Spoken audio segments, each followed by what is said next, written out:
오늘은 말이죠. 이 시대에 살아있는 양심, 진정한 지식인으로 불리는 이영훈 전 서울대 경제학부 교수 모셨습니다. 시간 내주셔서 감사합니다, 교수님. 예, 감사합니다. 불러주셔서. 누구도 그 말하지 않는 그 불편한 진실을 용기 있게 일관되게 말씀해 주신 분입니다. 대담 기회를 이렇게 갖게 돼가지고 영광입니다. 예, 감사합니다. 예. 교수님, 뭐 이 뒤편의 화면에도 지금 보이지만 반일 종족주의라는 책을 내셨습니다. 그래서 이게 이 책을 내게 된 계기를 말씀 좀 부탁드리겠습니다. 예. 종족주의라는 것은 서로 대립하는 집단 간에 절대적인 적대 감정이 존재하는 그런 상태를 말합니다. 네네. 나는 선한 세력이고 상대방은 악한 세력이다. 따라서 내가 하는 모든 일은 선한 일이고 네. 상대방의 모든 일은 악하고 음모고 사기고 폭력이다. 네네. 따라서 두 집단 사이에는 어떤 타협이 성립하기가 힘듭니다. 왜? 신뢰관계가 존재하지 않으니까요. 네네. 그러한 어떤 그 집단 간의 대립 상태를 종족주의라고 이야기하는데요. 네네. 그 아프리카 여러 부족들이 갑자기 하나의 국가로 통합됐지 않습니까? 네네네. 그러면서도 일상적인 내전 상태를 지금까지 모면하는 경우가 많은데 네네. 그런 경우를 가지고 이제 트리벌리즘, 네. 종족주의다 종족주의. 그렇게 이야기하는데 저는 요즘 저 앞에 보고 말씀해 주시면 좋겠고요. 한국과 네네. 일본 간의 관계는 네네. 그와 같은 종족주의다. 대립 관계와 같다 이렇게 생각하고 있습니다. 네네네. 이게 이제 우리가 이제 민족주의라는 얘기는 많이 들었는데 책 제목이 반일 종족주의 이렇게 돼 있어가지고 조금 생소합니다. 그게 이제 종족이라는 게 예. 하여튼 민족이라는 개념 이전에 하여튼 트라이브 예. 그러니까 하나의 종족, 예. 뭐 시족, 종족 이런 개념이다 이렇게 지금 설명하시는 예, 겁니까? 이때까지 한국의 민족주의에 대해서 많이 이야기를 해왔는데요. 네네. 이 한국의 민족주의는 누가 봐도 좀 불균형입니다. 네네. 중국과 미국에 대해서는 좀 사대주의적인 속성을 못 벗어나고 있습니다. 네네. 특히 중국이 한국을 모독하는 여러 가지 행위를 많이 해도 네. 거기에 대해서는 항의를 할 줄 모릅니다. 네네. 그러나 일본에 대해서는 사사건건 그죠? 분쟁 위주로 네네. 일본과의 외교 관계를 끌어가고 있습니다. 그래서 균형 잡히지 못한 어떤 대외 감정을 갖고 있는데 민족주의라는 것은 원래 서양에서 근대화된 인간들, 자유로운 개인들의 정치적 공동체 의식입니다. 그런데 한국은 그와 같은 근대화되는 과정이 불충분했기 때문에 네네. 하나의 국가로 통합된 이 국민이 다른 집단과의 관계에 있어서 종족주의적 특질을 정근대적 특질을 강하게 드러내고 있다. 저는 그렇게 생각합니다. 우리가 이제 지금 사실은 이제 민주주의 국가를 건설했지만 사실 이게 이제 내부적인 어떤 시민혁명이라든지 시민의 탄생이라든지 개인의 탄생이라든지 자유로운 어떤 의지를 가진 어떤 그 주체적 결정을 하는 어떤 개인 이런 게 없고 사실 어떻게 보면 바깥에서부터 쉽게 이제 주어져 가지고 사실 우리 시스템을 가져가지고 그런 게 있는 것 같습니다. 예. 자유로운 개인의 미성숙, 막 궁극적인 원인은 거기에 있다고 할 수가 있겠습니다. 지금 이제 책 내용을 그러면 간단히 그냥 이 책의 내용이 간단히 어떠한 건지 조금만 설명 부탁드립니다.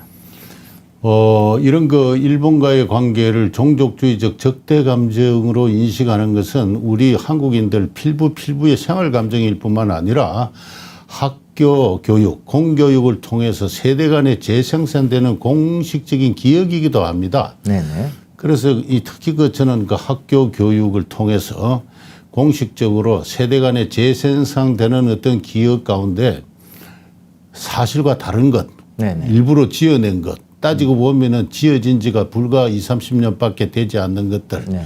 한마디로 쉽게 말하면 거짓말이라고 할 수 있는 네네.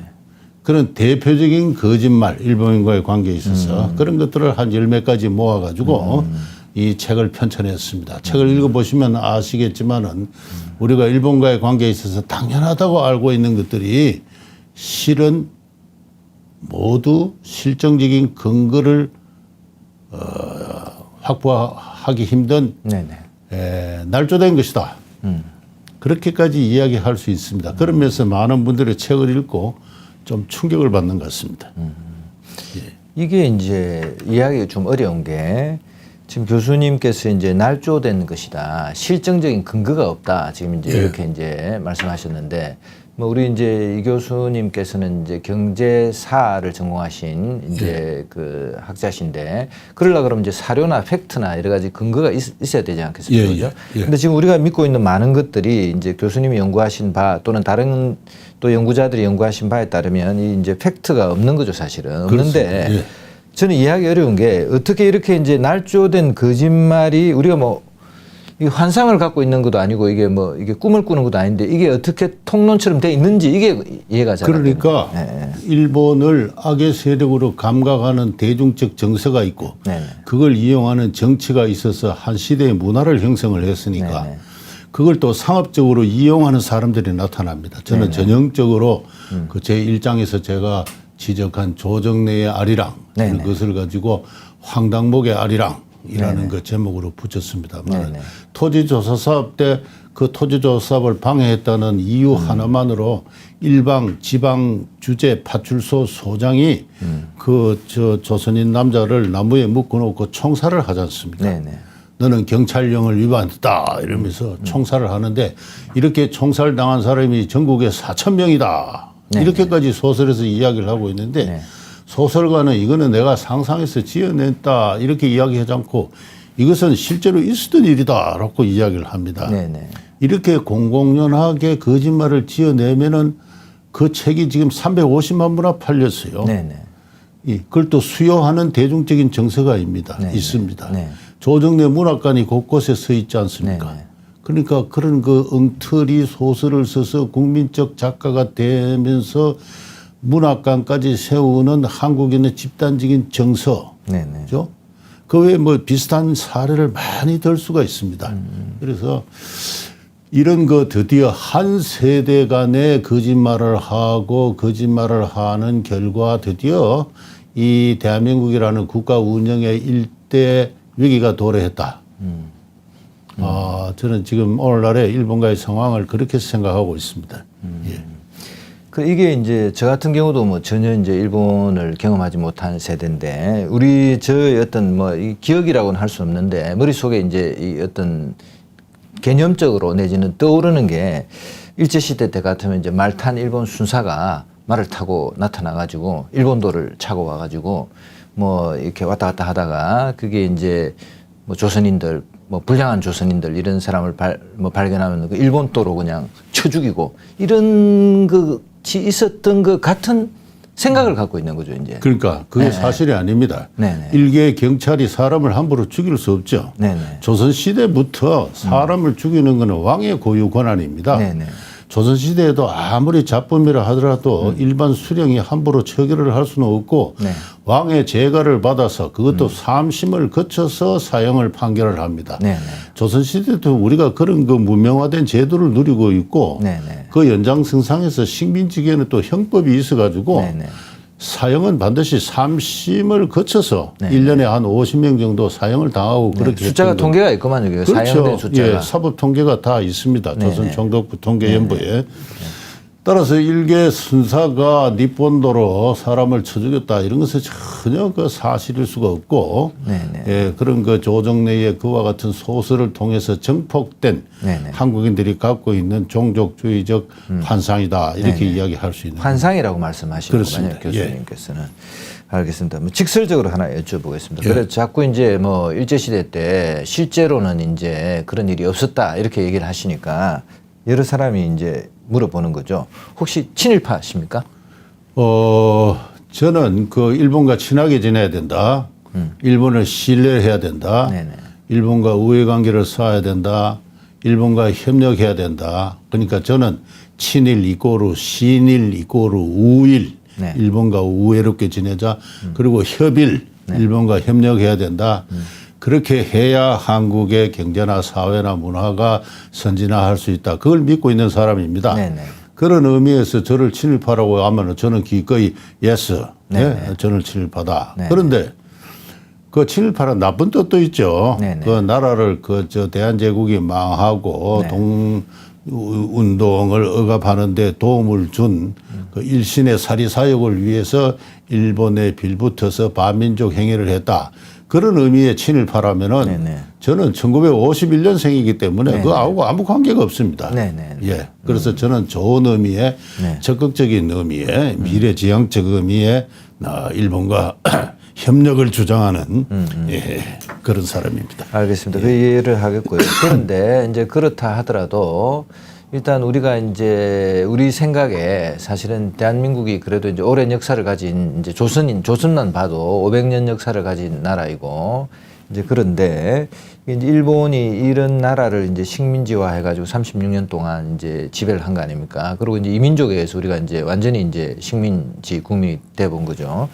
그래서 지금 이제 그래도 이렇게 이제 그 이웃 국가를 식민지화하고 또 비록 우리가 이제 그 근대화에 실패하고 조선이라는 나라가 여러 가지 조선이라는 그 국가로서의 어떤 모순이 있었다 하더라도 옆에 나라에서 와가지고 이제 식민 지배를 하고 이런 것 자체는 좀 잘못된 거 아니냐 이제 기본적으로 그 다음에는 그런데 그럼 또 역시 이제 그런 거에 대한 일본에 대해서 우리가 비판적인 어떤 그 생각이나 시각을 안 가질 수 없잖아요. 그래서 이걸 일본을 비판을 예를 들어서 한다면 어떻게 비판을 해야 되는 건지 이런 식민 지배에 대해서 우리가 어떻게 지금 정리하고 가야 되는지 이런 문제가 남습니다. 그렇습니다. 일본이 그 대한제국을 그 병합한 것, 네네. 정확하게 말하면 대한제국의 주권자인 고종 황제가 네. 자기 영토와 인민에 대한 통치권은 일본 황제에게 양려한 것이죠. 네네. 그러한 역사적 사건은 일본에게 불행의 출발이었습니다. 네네네. 일본 자신도 네. 없었으면 좋았을 사건이 네네. 일본 내에서도 저 독자의 역사를 1000년 이상 갖는 저 나라를 네네. 인구도 일본의 절반이나 되는 저 네. 나라를 네. 병합하고 동화시킨다는 것은 불가능하다. 네네. 그렇게 해서 식민지화를 반대하는 사람들이 많이 있었습니다. 아, 그런 사람도 많이 있었습니다. 일본 내부에도 있었다. 그렇죠. 네. 많이 있었습니다. 그러나 역사는 어쨌든 간에 그렇게 흘러왔고 그것은 불행의 출발이었습니다. 네네. 일본은 1910년 대한제국을 병합한 다음에 그 다음에는 러시아 혁명이 일어나니까 시베리아 출병을 했죠. 네네. 그렇게 해서 만주에 군사를 주둔시킨 다음에 1931년에는 아예 만주 사변을 일으켜가지고 괴뢰 국가를 세웠죠. 네네. 그리고 중국의 상해를 점경을 하고 37년에는 중일 전쟁을 또 일으킵니다. 네네. 그리고 41년에는 태평양 전쟁을 일으키죠. 이 일련의 제국주의적 확장 과정의 출발이 대한제국의 병합이었습니다. 그리고 어떻게 됐습니까? 일본이 완전히 폐허가 되었지 않습니까? 네네. 그래서 일본의 잘못된 역사의 출발이 대한제국의 병합이었던 것이죠. 네네. 그리고 그것은 중국 대륙 전체를 공산화시키는 중대한 계기를 제공을 했고 네네. 그래서 그야말로 대한제국의 병합은 세계사적 사건입니다. 네네. 그래서 제가 지금 말씀드리고 싶은 것은 일본의 대한제국의 병합은 한국과 일본 간의 악연의 역사만이 아니라 네네. 아시아 전체가 불행해지는 역사의 출발점이었고 네네. 그러한 한에서 자신의 국채를 스스로의 힘으로 보존하고 건대화하고 엄격하게 중립국으로서 강력한 어떤 그 중립국으로서 자기 국채를 보존하지 못했던 대한제국에게 이후 전개되는 동아시아 역사, 오늘날까지도 그 파장이 깊숙하게 두르는 동아시아 역사, 그 비극의 역사에 중대한 책임이 있는 것이죠. 그래서 저는 그 역사적 사실을 그러한 그 복합적이고 장기적인 관점에서 고찰해야 된다. 왜 대한제국은 조선 왕조는 스스로를 방위를 하지를 못했는가 하는 저는 그 대중강연 때 늘 그렇게 이야기합니다. 여러분 가게에서 1910년 나라가 망할 때 1905년 외교권이 박탈될 때 집안에 누가 나가 싸운 사람이 있습니까? 아무도 없습니다. 네네. 결국 소수의 몇백 명의 또는 그 해산된 군대 2, 3천 명이 물리적인 저항을 하다가 한 왕조가 쓰러졌죠. 네네. 어떻게 해서 한 나라가 그렇게 망할 수 있는 겁니까? 지금 돌이켜보면 굉장히 허망하게 망해버렸어요. 그래서 네. 그래서 그러한 역사를 성찰하는 관점에서 그 대한제국의 병합의 역사 그 일본 불행의 출발의 역사, 그것을 또 동아시아 전체 불행의 역사, 그렇죠. 그 일이 없었으면 저 중국 대륙이 공산화될 리가 없었지 않습니까? 그래서 그러한 관점에서 우리 1910년, 5년에서 10년 그 역사를 대단히 중시할 필요가 있다. 저는 그렇게 생각합니다.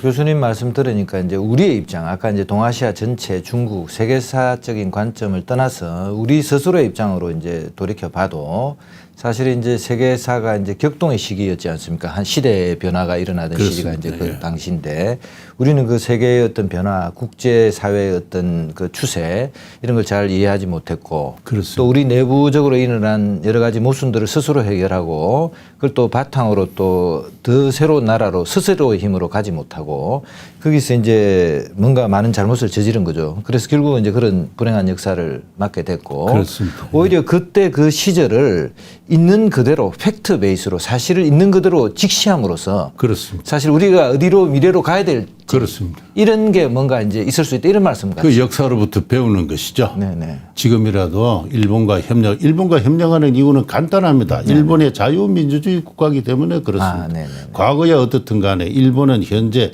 매우 선진 수준의 자유민주주의 국가입니다. 네네. 그리고 우리도 자유민주주의 국가 아닙니까? 네네. 자유민주주의 국가끼리 네네. 다소간의 역사적으로 불편한 어떤 사건이 있었더라도 그것은 뒤로 물리고 네네. 또 역사학자들의 연구의 몫으로 밀리고 살아있는 인간들은 과거로부터 해방이 되어 가지고 서로 신뢰하고 협력해야 됩니다. 예. 그래서 그걸 역사로부터 배우는 것이죠. 당대인들이 그것을 알지 못했어요. 네네. 그래서 불행한 역사가 출발되었던 겁니다. 저는 그렇게 생각하고 있습니다. 교수님 이제 금방 말씀 들어서 이제 뭐 즉흥적으로 제가 생각이 났는데 지금 연구 이제 얘기를 하셨는데 예. 일본에 대한 연구가 제대로 안 돼 있다고 하는 내용이 그렇습니다. 교수님 책안에 있는 것 같아요. 그렇습니다. 어떤 게 안 돼 있습니까? 우리 일본을 잘 알잖아요 지금. 우리 한국에 일본 전문가가 없습니다. 아니 그럴 리가 없어요. 왜냐하면 우리가 일본에 늘 이렇게 1년에 400만 명, 500만 명 일본에 여행을 가고 늘 일본하고 만나고 교류하고 일본 기술 가져와서 뭐 예. 근데 어떻게 일본 전문가가 없을 수가 있습니까? 그러니까 기술을 도입하고 응용 개량하고 하는 데는 한국인들이 탁월한 능력을 발휘를 하고 있지만은 네네. 일본이나 나라가 어떤 나라인가? 네네. 그 역사, 문화 그리고 오늘날의 정치, 경제 제도를 종합적으로 아주 1급 수준으로 네네. 논문을 쓰거나 평론을 할 수 있는 일본 전문가가 제가 아는 한 국내에 없습니다. 설마 그렇겠습니까? 그래도 아니 그 현실입니다. 좀 믿기가 어려워요. 왜냐하면 이렇게 일본하고 교류를 많이 하고 예. 우리가 그거는 뭐 역사도 막 우리 지금 뭐 독도니 뭐니 싸우려 그러면 일본 연구를 해야 될 거 아니에요. 어, 지금도 일본하고 이 정부하고 막 싸우는데 일본을 뭐 알아야 싸울 거 그 아니에요. 제대로 된 전문가가 없으니까 자꾸 싸우고 있는 겁니다. 그래서 예. 제대로 된 전문가가 있고 네네. 그 전문가가 한마디 하는 것이 지적인 권위를 갖고 존중되는 사회라면은 네네. 이 불필요한 논쟁이 이렇게 오래 지속될 리가 없는 것이죠. 네네. 예. 네. 그 제가 뭐 책에서 쓴 이야기입니다. 몇 년 전에 일본 중세에 그 노비가 있었습니다. 네네. 일본 말로는 하인이라 그랬습니다. 네네. 개인 그리고 우리의 노비가 있고 네네. 하니까 이 일본 중세의 노비와 조선의 노비가 어떻게 닮고 서로 달랐는지를 한번 알아보기 위해서 제가 마침 연구년이 때 일본에 있었기 때문에 1년 동안 그걸 연구를 했습니다. 네네. 그런데 그래서 논문을 한 편 썼고 저는 그것을 아직도 참 상당히 제 나름대로 참 귀중하게 생각하는 논문이라고 여기고 있습니다만은 그때 제가 알은 사실이 한국인으로서 일본 역사를 전공한 사람이 단 한 사람도 없구나. 아니 그럴 리가 없어요. 한 명 정도 있겠죠 그래도. 아닙니다. 한 명도 없다고 해도 좋습니다. 그러죠. 제가 네네. 이 과장되게 일본 전문가가 있는데 알고 보면 양국 관계사입니다. 관계사. 예. 일본의 정통 역사를 그렇죠. 있는 그대로 이제 연구해서 일본의 중세의 언어를 알고 문자를 알고 일본 중세의 사료를 보고 네네. 해서 제대로 된 일본 학계에서 평가하는 그런 논문을 쓰는 학자가 한 명도 없습니다. 마찬가지로 오늘날 일본 경제에 대해서도 이 국책연구기관에 뭐 일본 담당하는 연구 원들이 있겠죠. 네네. 그러나 그건 지극히 보고서를 작성하는 그런 수준의 그 지적인 편집에 지나지 않지 네네. 일본의 통계나 자료를 보면서 그 아주 A급 수준의 논문을 쓰는 그런 학자는 단 한 명도 없다는 말이 좀 지나칩니다. 네네네. 이제 매우 거의 드물다. 없다. 드물다. 예. 네네. 알겠습니다. 그러니까 이제 뭐 그만큼 교수님 일본을 말씀하신 모르고 있는 그러니까 겁니다. 일본에 대한 연구 부족하고 예, 예. 사실 모른다 이런 걸 지적하신 예, 예, 걸로 예. 보겠습니다. 뭐 이거 말 나온 김에 전혀 이제 뭐 미리 말씀드린 건 아닌데 이승만 학당 교장으로 이제 계시면서 여러 가지 강연하시고 유튜브에도 많이 이제 올리시고 하는데 최근에 보니까 그 일본어 자막이 달려 있더라고요. 예. 그래서 그거 이제 일본에서도 사람들이 좀 보는지 예. 그리고 일본 사람들의 반응 같은 게 혹시 좀 있는지 그거 자 지나가면서 잠깐 여쭤봅니다. 그 저희들이 그 반일 종족주의 강의를 이 책에 그 출간되기 전에 지난 12월 달부터 한 4개월간 걸쳐서 했는데 그것이 기대하지 않게 그 일본에 있는 한국인들이 네. 그것을 그 자기 책임으로 번역해서 유튜브로 유포를 하고 있었습니다. 네네. 그래서 여러분들이 그런 일을 하기 때문에 그래서 하지 마라 할 수도 없는 것이고 그래서 그럴 바에야 우리 학당이 책임을 지고 번역을 하자. 네네. 이렇게 해서 이제 번역 이미 한 강의를 일본어 자막을 붙여서 내보냈더니 오히려 한국에서 이루어지는 조회보다도 더 많은 조회가 일본 내에서 지금 이루어지고 있습니다. 한 2배 정도 평균 더 많습니다. 네네. 그만큼 한일 양국 관계에 대해서 걱정을 하고 한국 관계가 정말로 일본의 발전을 위해서 중요한데 이게 한국 관계가 이래서는 곤란하다 해서 걱정하는 일본인들이 많다는 이야기입니다. 물론 한국을 멸시하고 싫어하는 사람도 그 속에는 있지만은 네네. 그 댓글을 달린 대부분의 내용을 보면은 일본과 한국이 서로 협력하고 신뢰하는 것이 아시아 평화를 위해서 대단히 중요하다. 그래서 한국에서 이런 방송이 나오니까 의외다. 그래서 한국 사람들을 우리가 신뢰하고 협력할 수 있는 거 아니냐. 이런 거 일본 보통 자유 시민들의 목소리가 그 속에 묻어 있습니다. 그래서 저는 긍정적인 기능을 하고 있다. 이렇게 나름대로 판단을 하고 있습니다. 알겠습니다. 힘드실 텐데 또 일본어 자막까지 다시고 제가 교수님 말씀 들으니까 이제 생각이 나는 게 아까 이제 일본도 자유민주주의라고 말씀하셨고 지금 우리 대한민국도 이제 자유민주주의입니다. 근데 조금만 더 올라가면 북한은 이제 공산주의. 뭐 저게 공산주의라고 하기도 어렵고 어떻게 보면 전체주의 라고 할 수 있는데 그런 기이한 이제 체제가 있고 근데 그 위로 넘어가면 이제 중국이 아직도 공산주의 체제로 그렇습니다. 있는데 어떻게 보면 우리가 그 인류의 어떤 그 역사의 발전 단계로 본다면 사실은 이제 북한과 또 중국에도 그 자유민주주의 또 자유로운 어떤 개인의 탄생 그리고 개인들의 집합체인 어떤 국가 시스템 그리고 그 속에서 사실은 국가들 간에 경쟁하고 또 교류하고 이렇게 가야 되는 그 우리가 상정해 볼 수가 있습니다. 뭐 이게 꼭 100% 맞다고는 할 수 없으나 이 흐름을 가게 하기 위해서라도 한일 관계가 중요하다고 일본 분도 이야기하시고 교수님도 지금 이야기하시는 거 아니에요. 그죠? 그렇게 제가 해석했습니까? 제가 조금 전에 네. 1905년과 10년 사이에 있었던 대한제국의 실패는 네네. 단순히 우리 한민족만의 불행은 아니고 네네. 이후 동아시아 역사 전체가 불행에 빠지는 출발이었다 이렇게 이야기를 할 수 있습니다.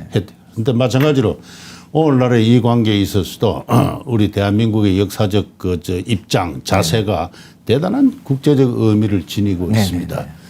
일본과의 협력하고 신뢰하는 가운데서 자유민주주의의 어떤 기풍을 확산시켜 나간다면은 중국이 변할 수밖에 없습니다. 중국을 공산 체제로부터 자유민주주의 체제로 이끌어내기는 국제적 교두보가 대한민국입니다.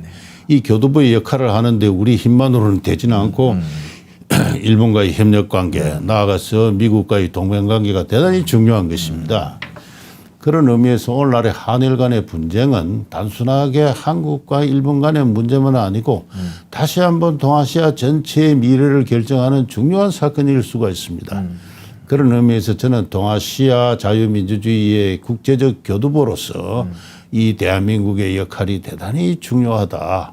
그런 의미에서 우리가 역사로부터 배워야 되고 그리고 일본과 협력을 하고 일본과 신뢰관계를 구축할 필요가 있다.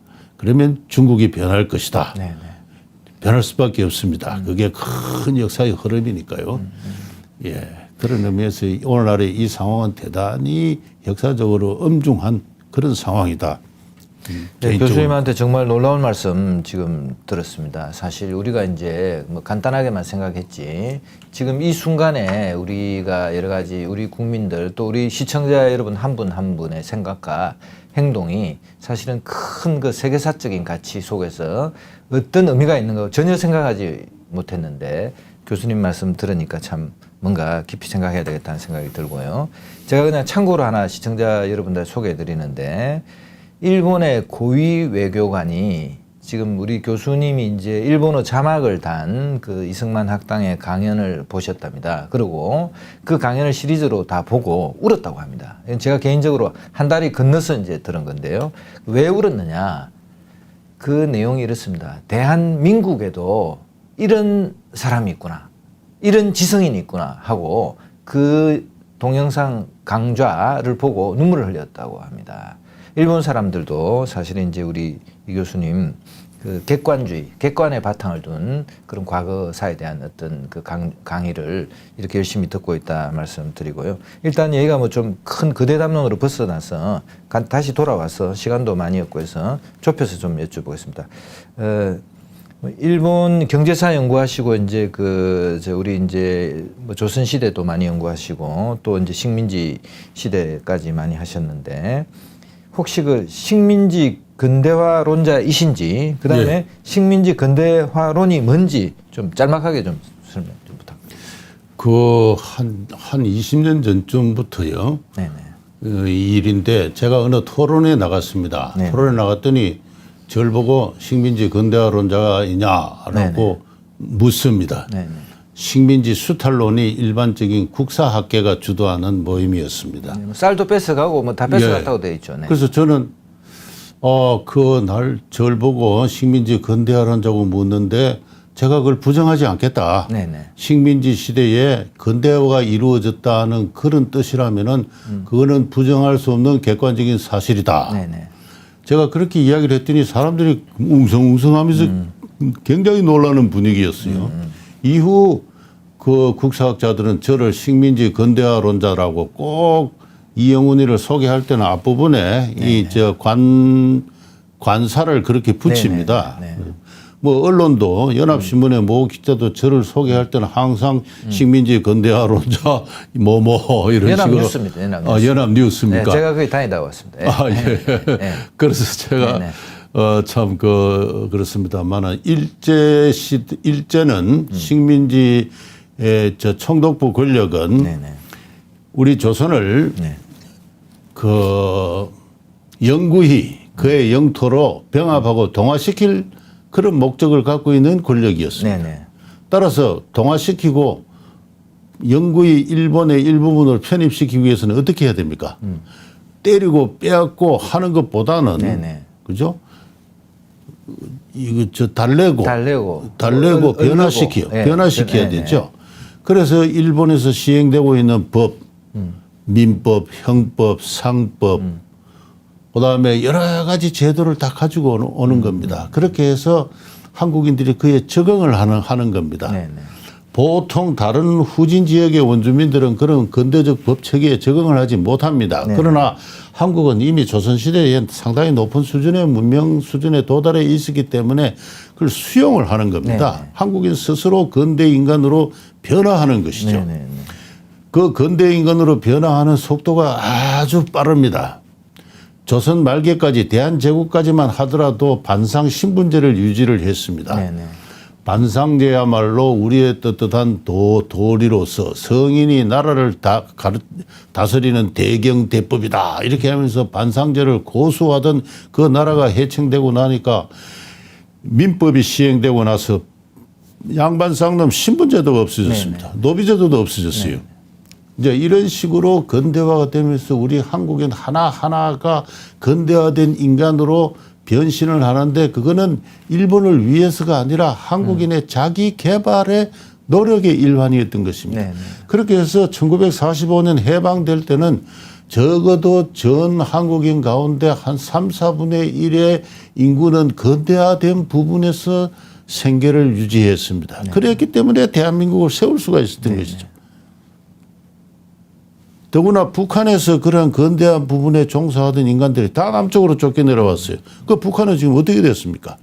농노국가나 노예국가로 후퇴해버리고 말았습니다.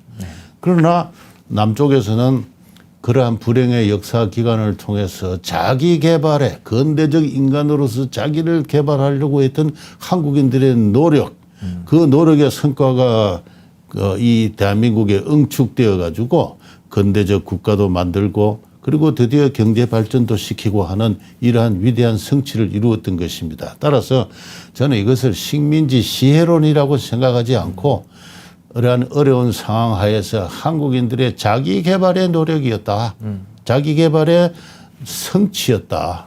예, 그런 의미에서 식민지 역사를 한국인이 주체가 된 역사로 바꾸어 보자 하는 것이 제가 늘 강조하고 있는 그 시대를 바라보는 관점입니다. 네, 전혀 다른 관점이구만요. 알겠습니다. 알겠고요.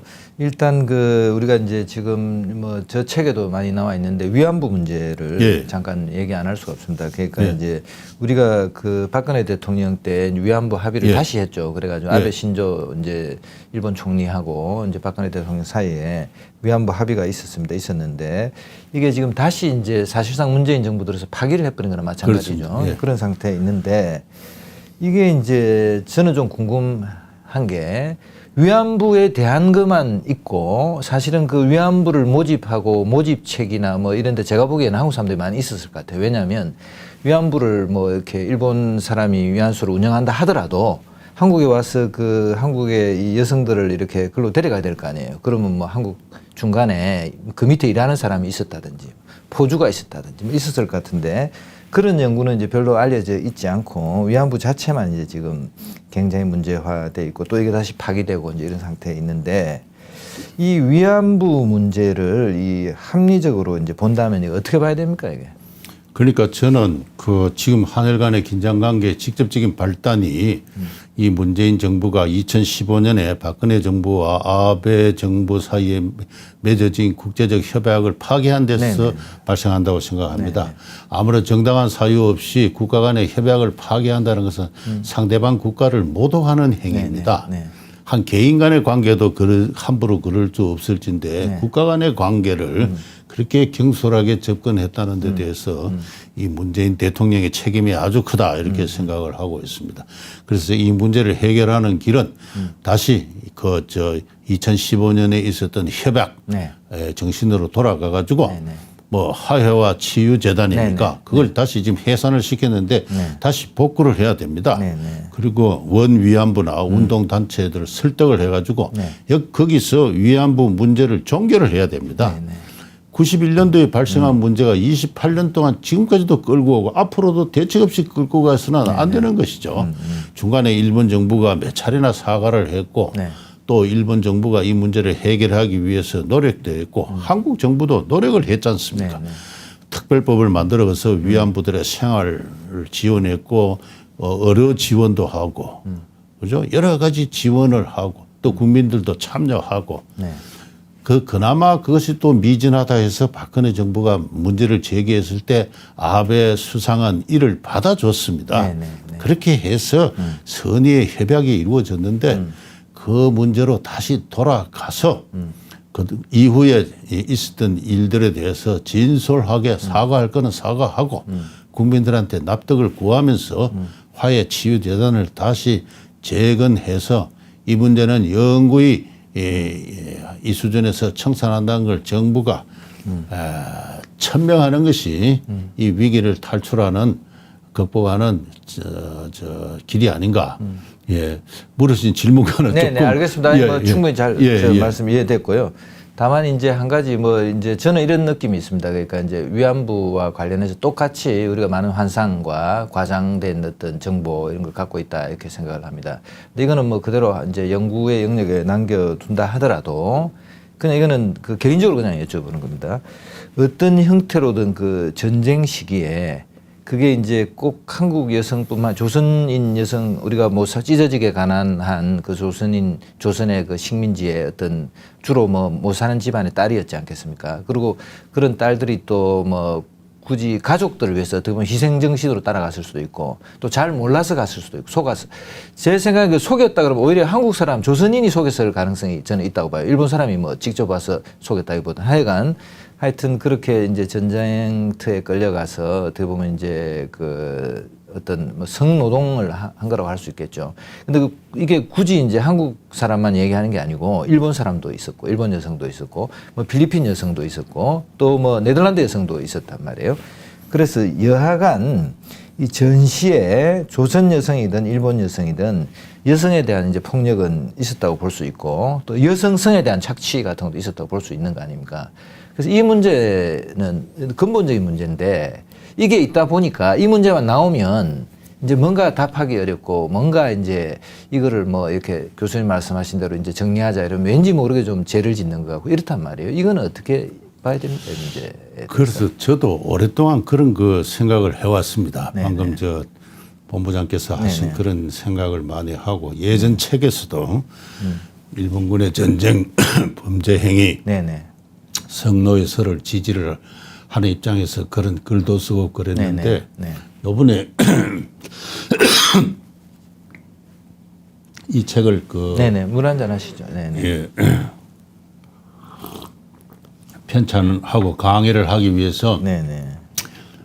난생 처음으로 종합적인 그 연구를 했습니다. 네네. 하면서 제 나름대로 결론을 얻은 것은 이 책에도 썼습니다만 실태를 알면 알수록 어떤 분노감이 쳐오른다. 네네. 이 분노감은 일본군에 대한 분노감은 아닙니다. 네네. 사태를 악화시켜 온 연구자들, 네네. 운동단체에 대한 분노감이다. 네네. 제가 그렇게 이야기를 했습니다. 네네. 많은 사람들이 그 위안부 문제가 나오면은 징병, 징용과 동일한 전쟁 동원 네네. 권력에 의한 여성 교수님 물 한잔 하시죠. 그러니까 이제 뭐 우리가 이렇게 돼 있는 거죠. 이제 상식에 알려져 있는 거는 그 일본 사람 한 사람이 제주도에서 뭐 이렇게 이제 자기가 이제 그 여성들을 사냥해 가듯이 예를 들어서 뭐 우리가 그 뭐 야생 동물 사냥하듯이 말이죠. 뭐 말이나 소를 잡아가듯이 우리 여성들을 이제 잡아가서 이제 그 일본의 어떤 그 위안부로 만들었다 이런 책도 나오고 근데 그게 나중에 사실이 아닌 거로 밝혀졌으나 이제 그런 것들이 강렬한 이제 인상을 만든 그런 그 속에 있는데 저는 그 위안부 문제는 이 책에서 제가 장황하게 썼습니다만 1916년에 그 조선총독부가 공창제를 실시했습니다. 그래서 전국의 한 30군데의 주요 도시의 특정 지역을 공창구역으로 육악구역으로 설정을 하죠. 그 안에서 이제 성매매를 하는 여인을 가리켜 창기라 그랬습니다. 그래서 창기들이 영업하는 장소를 설정하면서 공창제를 시행을 했는데 제가 전국의 지도를 놓고 그 조선총독부가 발표한 30몇 군데 그 공창 지역을 이렇게 점을 찍어 갔습니다. 근데 우연하게도 우연한 것이 아니라 바로 그 지역이 인근에 일본군이 주둔하고 있는 그 지역과 밀접한 관련성을 갖습니다. 실제로 구역의 지도를 보면은 일본군이 또 바로 옆에 그려져 있는 어떤 그런 지도도 있고요. 그렇게 해서 관련 연구 성과를 쭉 찾아보니까 주로 일본에서 제일교포 학자들이 그런 연구를 많이 했는데 공창제는 처음부터 일본군 위안 시설로서 설치된 성격이 아주 강하다. 그 공창제 육악 지역을 이용한 사람들의 90% 이상은 일본인이었고 또 특히 그 일본 군인이었습니다. 그래서 1916년 공창제가 시행될 당초부터 이거는 군 위안 시설로서의 성격을 갖고 있었는데 37년 전쟁이 터지자 군이 이를 보다 적극적으로 편성하고 관리 운영하기 시작한 것입니다. 따라서 그것이 군위안부 제도, 군위안소 제도, 군위안부 제도입니다. 네네.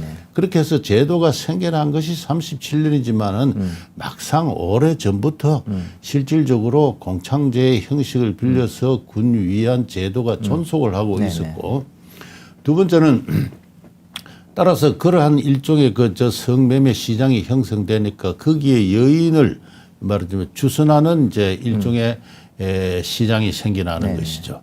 그것을 가지고 당시로서는 주선업자라 그랬습니다만은 이 주선업에는 여러 가지 랭킹이 하이라키가 있습니다. 네네. 소매시장, 도매시장, 중앙시장이 있듯이 전국적인 어떤 그런 네트워크가 있어가지고 여인들을 모집해서 그 유학 지역으로 보내는 이와 같은 그 저 시스템이 오래전부터 존재를 했고, 이게 30년대가 되면은 만주로, 중국으로, 대만으로, 일본으로까지 여인들을 막 내보내는 네네. 이러한 민간의 그 성매매 해외 여교의 진출이 매우 활발하게 전개되고 있어서 도합 조선과 이 바깥에 나가 있는 각각 9,500명씩 네네.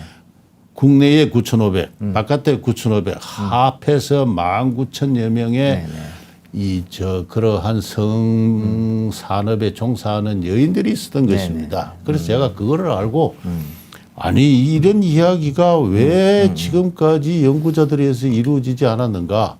위안부나 위안소 제도가 어느 날 하루아침에 그냥 공중에서 떨어진 것처럼 이야기를 해왔는가.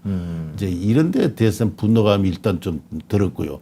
따라서 군 위안소 제도나 위안부 제도가 생겨났다고 해서 갑자기 없었던 일이 막 여인을 끌고 가서 가두고 폭행하고 하는 그런 일이 갑자기 생긴 건 아닙니다. 네네. 아니고 민간에 존재하고 있는 공창제를 군사적으로 편성하고 관리 감독하는 체제가 성립했다 이렇게 이야기할 수가 있습니다. 그러니까 어느 한 단면만 잘라서 보지 말고 있는 그대로의 이제 역사를 연구하고 직시하고 그 사실관계 위에서 이제 새로운 어떤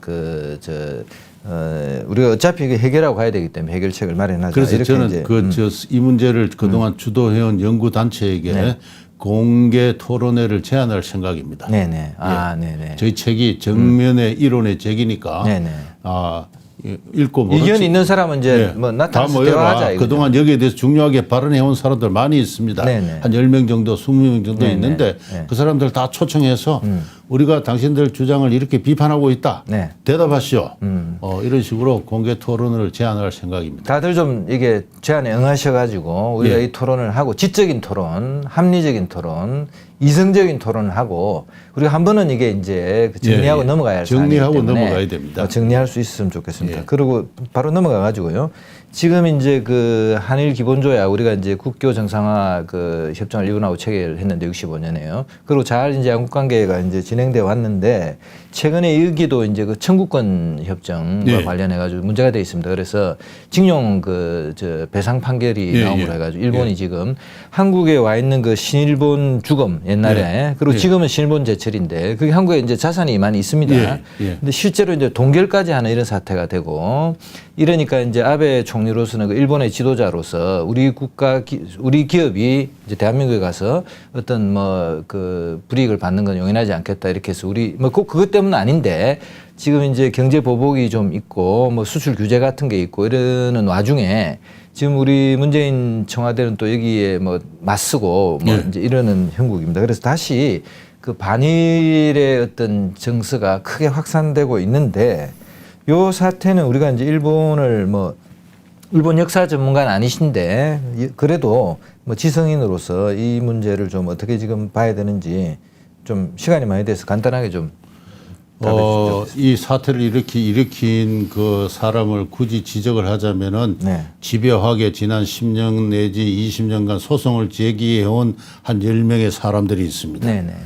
그 사람들의 개인 인생사를 좀 더 언급이 추적을 해가지고 과연 그들이 젊었을 때 나이가 성년 때도 아닙니다. 많은 경우는 미성년 때 일본에 잠시 다녀온 것을 가지고 이렇게까지 국가 간의 협약을 무시하면서 개인의 권리를 주장할 만큼 철저하게 그 권리가 부정당한 경험이었는지 과연 노예로서 사역당했는지 이런 것을 철저하게 캐물어야 될 때가 됐다고 생각합니다. 우리가 그들의 주장에 대해서 너무 관대했습니다. 저는 다녀온 7, 80만 명의 사람들을 그 10사람이 대표한다고 생각하지 않습니다. 그래서 저는 많은 사람들과 인터뷰를 했고 많은 기록을 읽었는데 그들의 주장은 매우 예외적입니다. 예외적이고 결코 일반화할 수 없는 지금부터 매우 엄정한 자세로 그 재판을 제기한 사람들의 책임을 추궁할 필요가 있다.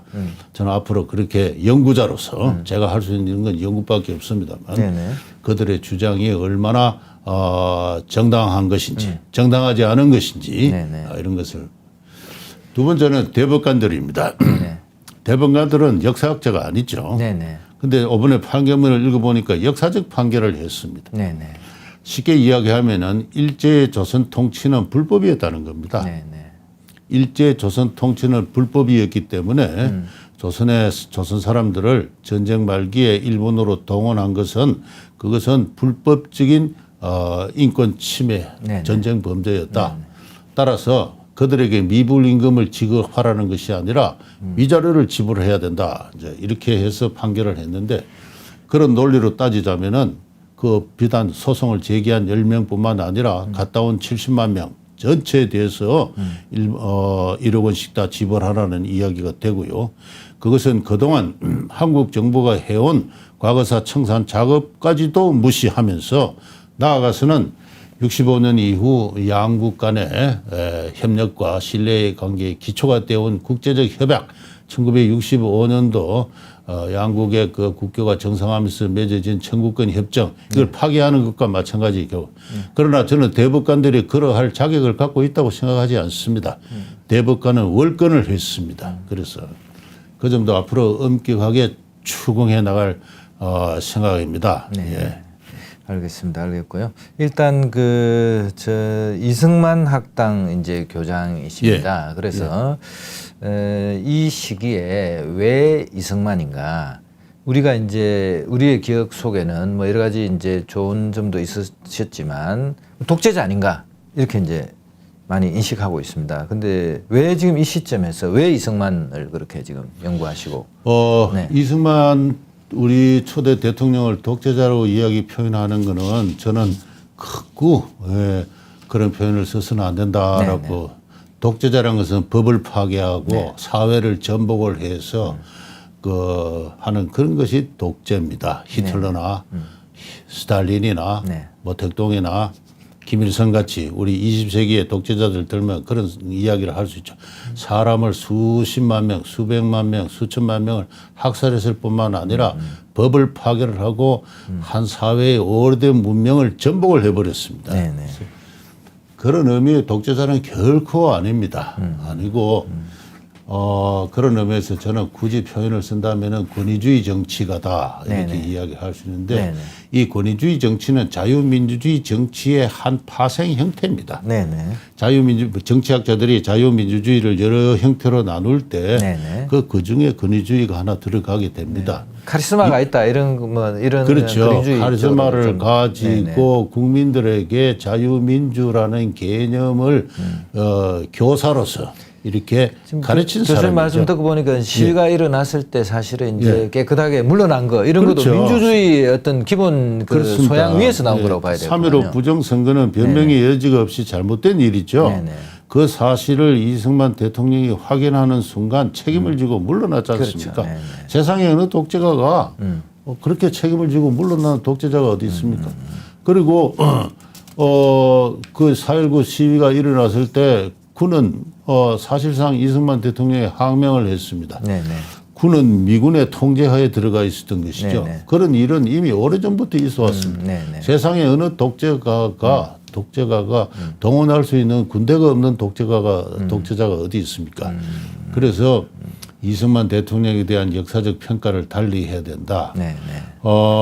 이승만 대통령은 이 책에서 이승만의 자유론이라는 글에서 썼습니다만 자유라는 개념을 우리 한국인들에게 온전하게 깨닫고 설파하고 그것을 운동하고 드디어는 그 이념의 기초에서 나라를 세우는 데 성공한 그러한 분입니다.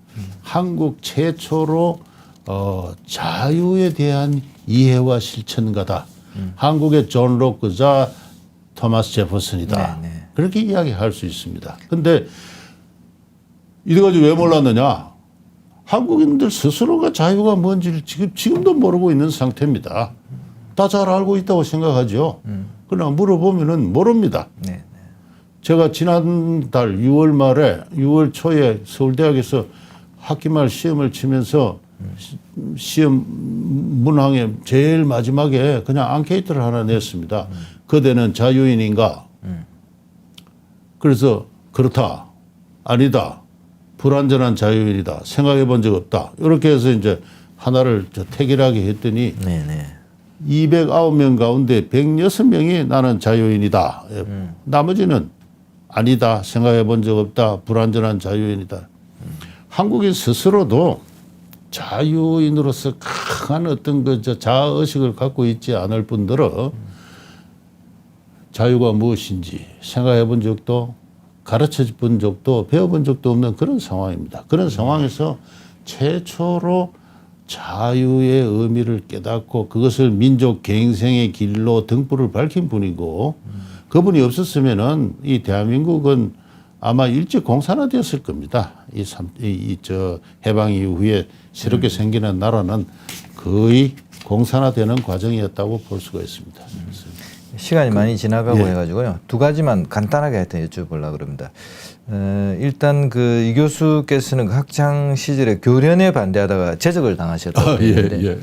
실제로 그때 제가 71년도에 박정희 정부가 군사 교육을 강화한다 해서 대학에서 교련 교육 실시를 이제 강제화했습니다. 저도 그런 교육 받았죠. 이제 대학 다니면서 교련을 하는 거예요. 총검술도 배우고 군사 교육 받는 거죠. 예. 그게 이제 71년부터 시작되는데 네. 그때 이제 그 반대 데모 운동에 앞장섰습니다. 대학교 2학년생으로서. 네네네.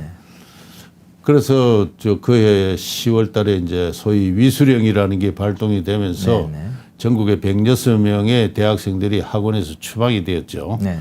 저도 참 그때 그게 추방이 되어가지고. 네네. 아이고, 네. 집에서 뭐 걱정 많이 하셨겠네요. 서울대 지금 뭐 경제학과 보내놨더니 데모해가지고 지금 뭐 쫓겨나고 말이죠. 예. 그래서 소위 그 민주화 운동의 나름대로 한 전력을 갖고 있는 사람이고 네네. 같이 제적된 106명 중에 상당 부분은 제가 아는 한 민주화 운동가로서 등록을 해가지고 뭐 나름대로 영예라고 보상도 받고 이런 게 있었죠. 뭐 네. 그것까지는 잘 모르겠습니다만 네네. 그러나 저는 또 같이 제적당한 김문수 경기지사 이런 사람들은 신청하지 않았습니다. 네네. 왜냐하면은 그거는 그 당시 제 주장이었고 네. 젊었을 때의 주장이었다. 그러나 박정희 정부가 그 당시 시행한 것을 완전히 박정희 파쇼 그 당시 용어로 파쇼 독재를 위한 것만은 아니었다. 객관적으로 볼 때 나라가 심대한 위기적 상황이 있었던 것도 사실이다. 예, 그렇게 생각합니다. 그래서 반드시 자랑스럽게 생각하지는 않습니다. 네.